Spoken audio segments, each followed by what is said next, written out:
Hello guys, welcome back to ये चैनल। और लास्ट वीडियो जो हमने बनाया था वो मंडे को था, 21 मार्च को। इस दिन के बाद से एक्चुअली मैंने कोई वीडियो नहीं क्रिएट किया था लास्ट 4 ट्रेडिंग डे से, क्योंकि मेरा व्यू जो था मार्केट में क्लियर नहीं था। अगर आप मेरे को ट्विटर पे फॉलो करते हो तो आपको पता होगा कि मैं ज़्यादा एक्टिव भी नहीं था। एंड मैंने एक दो पोस्ट ही करे थे जिसमें मैंने बोल रहा था कि मेरा मार्केट में भी क्लियर व्यू नहीं है। आप देखोगे तो मंडे से फ्राइडे इस वीक मार्केट ने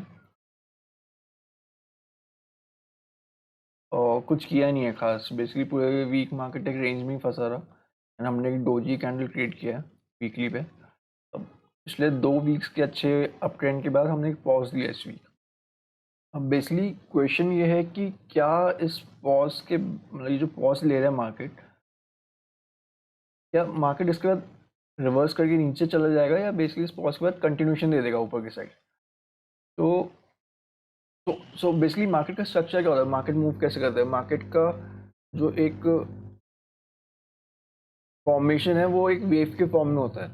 अब वेव का जो स्मॉलेस्ट यूनिट है वो बेसिकली क्या होता है, एक अप ट्रेंड, उसके अगेंस्ट एक कॉन्ट्रा ट्रेंड मतलब कि पुल बैक, एंड उसके बाद जो मेन ट्रेंड है उसका कंटिन्यूएशन, जिसको हम A B and C pattern भी बोलते हैं।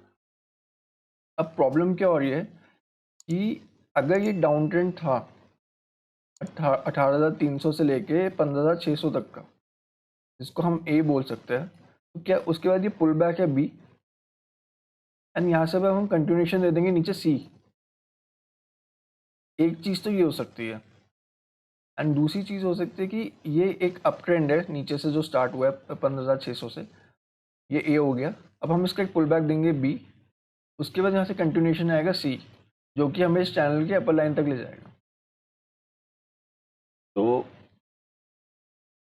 ये बेसिकली मार्केट का स्ट्रक्चर है। तो अभी मार्केट क्या कर रहा है, अभी मार्केट कंफ्यूज हो गया है कि ये एक अप ट्रेंड का यहाँ पे पुल बैक देगा या फिर डाउन ट्रेंड का ये पुल बैक था, एंड अब यहाँ से कंटिन्यूएशन आएगा। तो मार्केट इज द कंफ्यूज हो गया। तो क्या हो गया कि मार्केट में अगर 100 लोग हैं तो 50 लोग खरीद रहे, 50 लोग बेच रहे। तो इनडिसीजन बन गया मार्केट में, मतलब समझो अभी बराबर की टक्कर चल रही है मार्केट में। तो मार्केट में प्राइस मूव नहीं कर रहा है, इनडिसीजन बन गया। इसलिए वीकली पे भी हमने अभी एक डोजी क्रिएट किया। अब जिस साइड प्राइस निकलेगा उस साइड हमें कंटिन्यूएशन मिलेगा। अब इस समय अगर आप प्रेडिक्ट करने की कोशिश करोगे कि भाई नहीं नहीं मार्केट तो यहीं पे 70,000 पे पॉज लेगा एंड हम ऊपर चले जाएंगे, ठीक है, वो ऐसे नहीं होगा। प्रेडिक्ट इस टाइम पे मार्केट को प्रेडिक्ट नहीं किया जा सकता। मार्केट किसी भी साइड रैली कर सकता है। अभी मार्केट बिल्कुल बराबर का चल रहा है, दोनों साइड बुल्स बियर्स की सेम सेम स्ट्रेंथ दिखाई दे रही है। एंड एक चीज़ क्या होता है, जब ये मार्केट एक अप ट्रेंड के बाद एक पुल बैक देता है, यूजली चांसेस होते हैं कि मार्केट 50% के आसपास रिट्रेस करता है। 50% या 61.8%, जो कि गोल्डन रेशियो होता है। बेसिकली थोड़ा सा जो मैं अभी आपको बता रहा हूँ ये थोड़ा सा प्राइस सेक्शन और एलिट वेव का कंबाइन करके बता रहा हूँ सिंपल टर्म्स में, ठीक है। मतलब बहुत ही ह्यूज सब्जेक्ट है पर मैं उसको थोड़ा सिंपली बता रहा हूँ आपको, जो आपके लिए जितना आप जानोगे, तो अगर आप ये जानोगे तो आपको काफ़ी हेल्प मिलेगा ट्रेड करने में।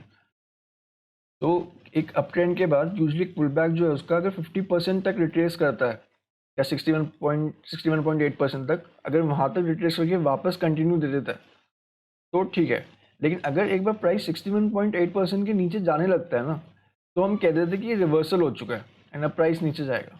लेकिन जब तक इस ट्रेंड का पुल बैक 61% को रिट्रेस ना करे, तब तक हम कहते हैं कि ये सब मूव का पुल बैक ही था एंड अभी कंटिन्यूशन होगा। इस तरीके से अगर आप देखोगे तो ये जो अप ट्रेंड आया है पिछले 3 वीक्स का, ये एग्जैक्टली 61% रिट्रेस हुआ है।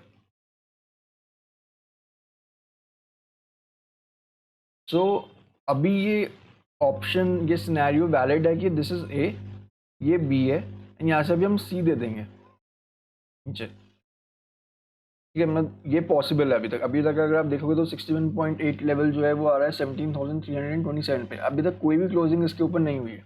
हम लोग एक दो बार इसके ऊपर गए पर वहाँ पे हमेशा सेलिंग आ गया। इस जगह पे बेसिकली सेलर्स प्रेजेंट है।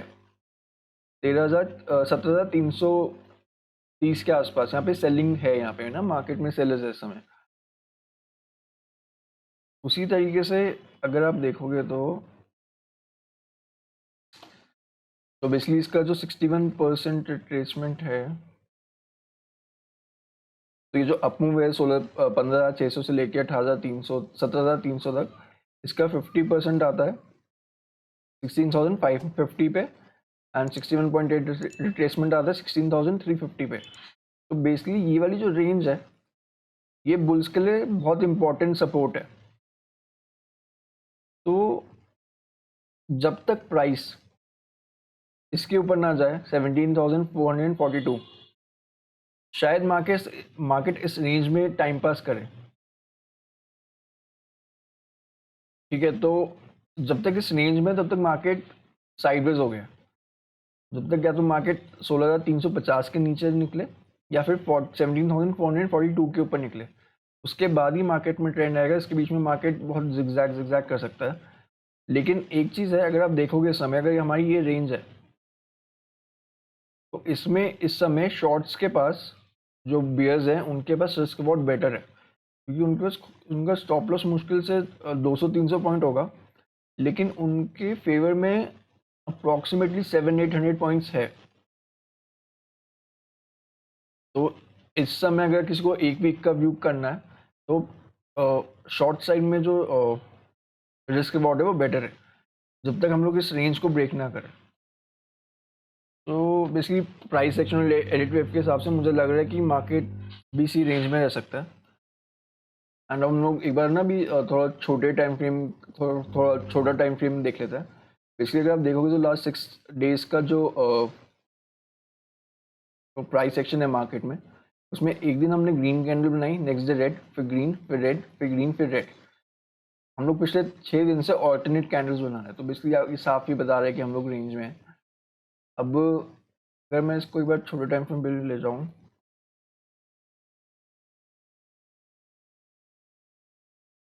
बेसिकली ये तो समझ आ रहा है कि अप मूव है, इसके बाद एक फ्लैग है, लेकिन इसके बाद का जो स्ट्रक्चर ये अभी कंफ्यूजिंग है, इसको समझना थोड़ा मुश्किल है। तो बेसिकली जब तक ये ना निकले तब तक मैं इस रैलीज पे शॉर्ट ही करूँगा, जब तक ये वाला हाई ना निकले, इसके ऊपर क्लोजिंग ना दें हम।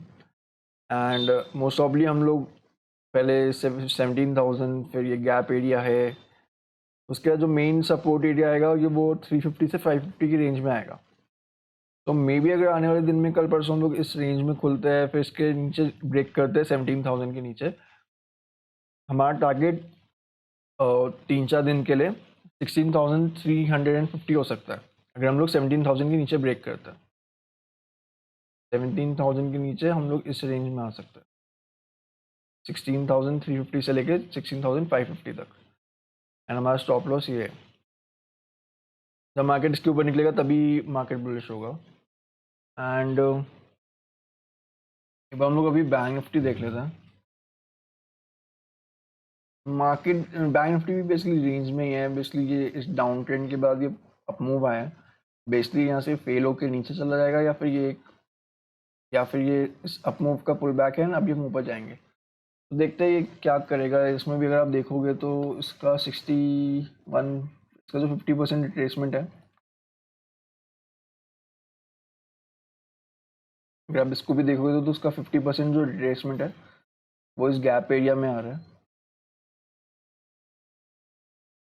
जो कि है 34,500 से लेके 33,800। तो मार्केट बेसिकली मेरे को लगता है बैंक निफ्टी भी इसी रेंज में रह सकता है। इस रेंज को ब्रेक करने के बाद ही हमें क्लियर ट्रेंड मिलेगा। एक बार निफ्टी आईटी खोल लेता हूँ। एक चीज़ है कि मार्केट में ना दो प्राइस एक्शन के हिसाब से दो चीज़ें होती हैं, या तो मार्केट में ट्रेंड होता है, अप ट्रेंड या डाउन ट्रेंड, या फिर मार्केट रेंज में रहता है। तो अगर एक अप ट्रेंड है, उसके बाद एक रेंज आती है जिसको हम पुल बैक बोलते हैं या फ्लैग पैटर्न बोलते हैं, कुछ भी बोलते हैं। ट्रायंगल हो गया, पुल बैक हो गया, ठीक है, वेज हो गया। तो एक अप ट्रेंड के बाद ये रेंज आ गई, अब इस रेंज से हम वापस फिर ट्रेंडिंग हो जाता है। ठीक है, सेम वे से एक ट्रेंड हुआ अप ट्रेंड, उसके बाद रेंज में चले गए हम, एंड इसके बाद डाउन ट्रेंड शुरू हो गया। तो यहाँ पे हम लोगों ने रिवर्सल दे दिया एंड यहाँ पे था कंटिन्यूएशन। ये तो मार्केट इन दो फेजेस के बीच में स्विंग करता रहता है, ट्रेंड और रेंज। अब अगर आपको ट्रेंड से, अगर आपको एक रेंज, आप समझो एक रेंज में फंसे हुए हो, आपको रेंज से ट्रेंड में जाना है, तो आपको क्या करना पड़ता है, आपको एक ब्रेकआउट कैंडल बनानी पड़ती है। आपने एक बुलिश ग्रीन कैंडल बनाई एंड आपने उसका कंटिन्यूशन दे दिया इसका, एंड आप इस ब्रेकआउट प्राइस ब्रेकआउट जो रेजिस्टेंस आपका, उसके नीचे नहीं आया आप कभी, प्राइस उसके ऊपर ट्रेड करता चला गया ना, ऊपर चला गया। तो बेसिकली एक रेंज से एक ट्रेंड में आने के लिए आपको ब्रेकआउट देना पड़ता है। उसी तरीके से अगर आप एक ट्रेंड में हो, आपको ट्रेंड से रेंज में आना है, तो आपको एक ब्रेकआउट फेलियर देना पड़ता है कि आप ब्रेकआउट हुए पर आप फेल हो गए, आप ऊपर गए थे पर आप फेल हो गए, अब अगले दिन आप रेंज में आ गए वापस, अब नीचे आ गए, आपने एक फ्लैग बना दिया या कुछ, मतलब आप ओवरलैपिंग हो गए। इसमें एक बार चार्ट पे दिखाता हूँ। अगर आप देखोगे इस दिन 14 मार्च को हमने ब्रेकआउट दिया इस कैंडल के ऊपर, 10 मार्च के ऊपर हमने कैंडल दिया 14 मार्च को, लेकिन नेक्स्ट हम फेल हो गए, हम नीचे चले गए। कि अब नीचे हमने पिछले 4-5 दिन को इधर ब्रेक डाउन दे दिया था, और फिर से हमने इधर कंटिन्यूशन नहीं दिया, ठीक है, हम नेक्स्ट डे ऊपर खुल गए। तो बेसिकली क्या हुआ, मार्केट में भी रेंज बन गया 15 मार्च तक, ये रेंज बन गया, मैंने अभी हाई और लो मार्क कर दिया। अब जब तक प्राइस इस रेंज के ऊपर या नीचे बन रहा हो, मार्केट रेंज में। अगले दिन हमने इनसाइड कैंडल बनाई, नेक्स्ट डे हम इस रेंज के ऊपर खुले पर वापस रेंज में आ गए, उसके नेक्स्ट डे भी हम रेंज में रहे, उसके नेक्स्ट डे भी हम लोगों ने रेंज के अंदर ही एक ग्रीन कैंडल बनाया, और वो रेंज के अंदर ही थी। नेक्स्ट डे अब जो रेंज है एक बार ये ऊपर शिफ्ट हो गई थोड़ी सी यहाँ पे ना। अब इस दिन हम लोगों ने फिर से रेंज के ऊपर गए पर क्लोजिंग नहीं दे पाए। ये तो मार्केट बेसिकली इस दिन तक रेंज में रहा, निफ्टी आईटी। अब इसने 24 मार्च को ब्रेकआउट दिया इस रेंज के ऊपर, जो कि बहुत अच्छा क्लोजिंग था। आप आपको ओवरनाइट लॉन्ग करके भी जाना चाहिए, आप एक्सपेक्ट कर सकते हो कि मार्केट अब आने वाले दिन में स्विंग हाई को रेजिस्टेंस तक जा सकता है, यहाँ तक रैली कर सकता है। लेकिन फ्राइडे को क्या हुआ, मार्केट ने ये ब्रेकआउट फेल दे दिया, एंड वापस जो ब्रेकआउट कैंडल थी 36,245 की, हम इसके नीचे ही क्लोजिंग दिए।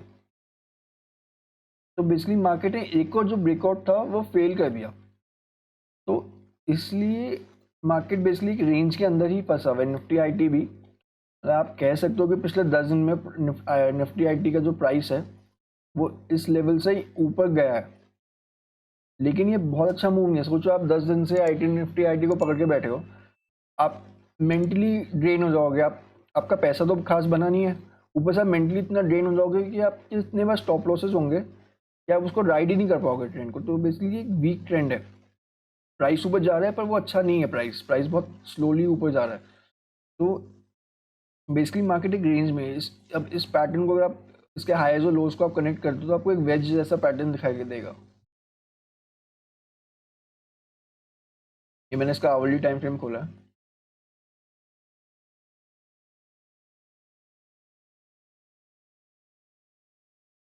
ये देखो वेज जैसा पैटर्न है। इसने यहाँ पे ब्रेकआउट करने की कोशिश किया, फ्राइडे को ओपन हुआ लेकिन ये फेल हो गया,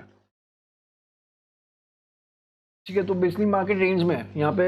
निफ्टी आईटी बेसिकली एक रेंज बनाया जो वेज है, वहाँ पे आईटी इंडेक्स, सॉरी जो निफ्टी है वो भी रेंज में फंसा हुआ है, बैंक निफ्टी भी रेंज में फंसा हुआ है। तो मार्केट में क्लैरिटी नहीं है अभी। बाकी एक बार रिलायंस आप देखोगे तो रिलायंस अपने प्रीवियस स्विंग हाई पे पहुंच गया।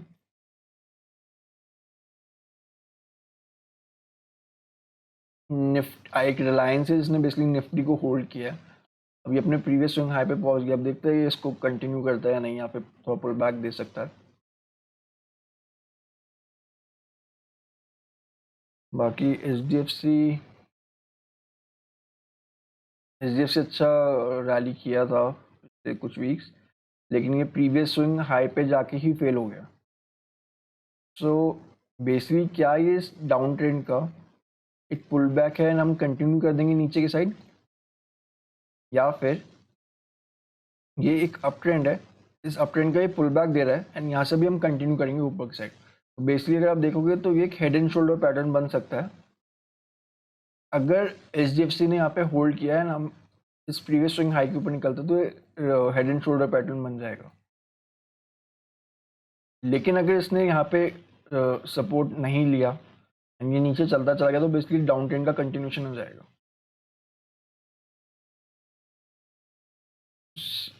अब इसका आप एक बार 50% नोट कर सकते हो कि इस रैली का 50% कहाँ पे आता है। इसका 50% आता है 2250 के आसपास। तो बेसिकली जब तक ये वाली रेंज होल्ड कर रही है तब तक चांसेस है कि ये एक पुल बैक ही है इस ट्रेंड का। तो ठीक है फ्रेंड्स, मैंने बता ही दिया निफ्टी का बेसिकली ये जब तक इसके ऊपर नहीं निकलता मार्केट तब तक मार्केट में मैं बुल नहीं हूँ।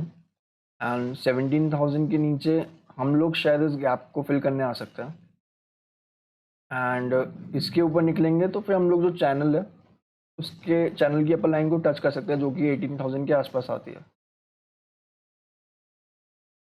बाकी इसके जो 17,400 का लेवल है 17,400 का, इसमें ये बहुत ही साइडवेज रहेगा मार्केट। ठीक है फ्रेंड्स, आज के लिए इतना ही। If like the content please do like and share the video and subscribe to the channel. Thank you.